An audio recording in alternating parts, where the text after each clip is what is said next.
आज आपण सरळ कुकरमध्ये हरभरे आणि आलूची भाजी बनवूयात. अगदी चमचमीत, झटपट 10 मिनिटाच्या आत भाजी बनवून तयार होते बघा. भाजी एवढी अप्रतिम बनेल की पाहता क्षणी खावंसे वाटणार. ही भाजी तुम्ही पोळी, पराठा, इव्हन पुऱ्यांसोबत सुद्धा सर्व करू शकता. तर चला भाजी बनवायला सुरुवात करूयात. इथे रात्री भिजलेले हरभरे घेतलेले आहेत. 4 इथे मी मीडियम साईजचे आलू घेतले. एक टमाटर घेतलं. छोटे कांदे होते त्यामुळे 4 घेतलेले आहेत. लसूण घेऊयात आणि हिरवी मिरची घेऊयात. सगळं साहित्य आपल्याला कुकरमध्ये शिजवायचं आहे.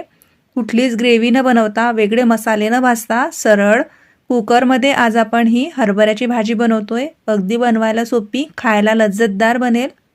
या पद्धतीने तुम्ही आलू हरभऱ्याची भाजी एकदा बनवा. खूप छान बनते बघा.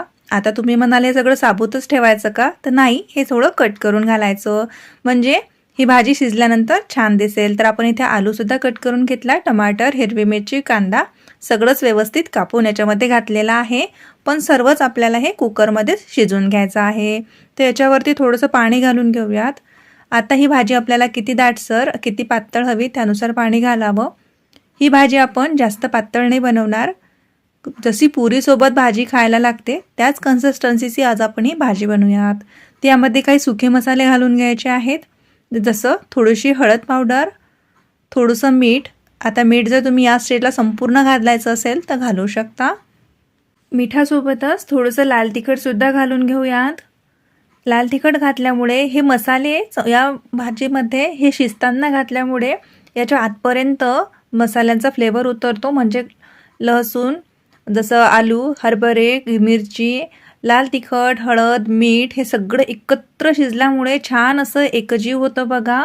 व्यवस्थित आपण हे शिजवून घेतलेलं आहे. 2 शिट्या आल्या होत्या आणि संपूर्ण वाफ जाईपर्यंत आपण हा कुकर उघडलेला नाही आहे. वाफ मस्त व्यवस्थित गेल्यानंतरच कुकर उघडायचा, म्हणजे कसं वाफेवरती सुद्धा छान आहे शिजल्या जातं.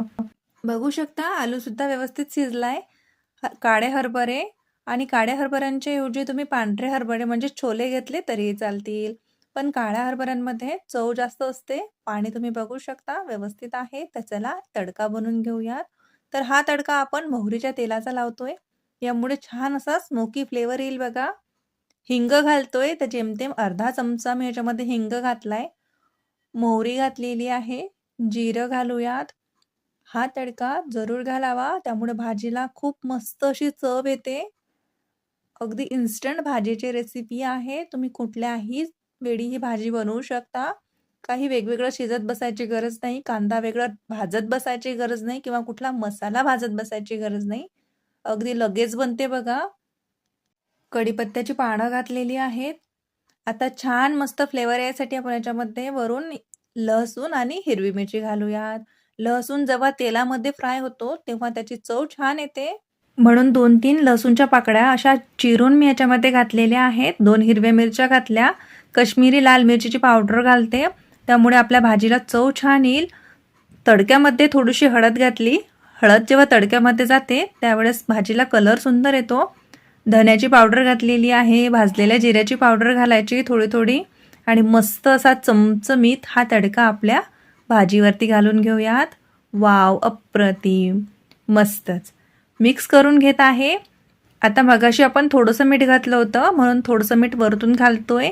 जर तुम्ही मगाशी संपूर्ण मीठ घातलं असेल तर या स्टेजला मीठ घालायचं नाही. आत्ता शेवटी घालायचा आपल्याला छोले मसाला. छोले मसाला हा सर्वात शेवटी घालायचा, त्यामुळे त्याचा फ्रेश फ्लेवर आपल्या भाजीमध्ये उतरतो. मिक्स करून घेत आहे. खाली मी गॅस ऑन केला होता. थोडंसं 1-2 सेकंदासाठी तडका घातल्यानंतर थोडंसं शिजू द्यायचं. अगदी 1-2 सेकंद, जास्त नाही. पाण्याची कन्सिस्टन्सी तुम्ही बघू शकता.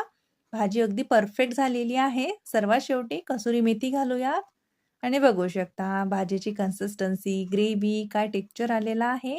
आता त्याच्यासोबत छान मस्त चमचमीत मला पुऱ्या तळाव्याशा वाटल्या. तुम्ही पोळी किंवा भातासोबत सुद्धा ही भाजी सर्व्ह करू शकता. पण भाजी पाहून याच्यासोबत पुरीच खावी असं वाटलं म्हणून पुऱ्या तळते.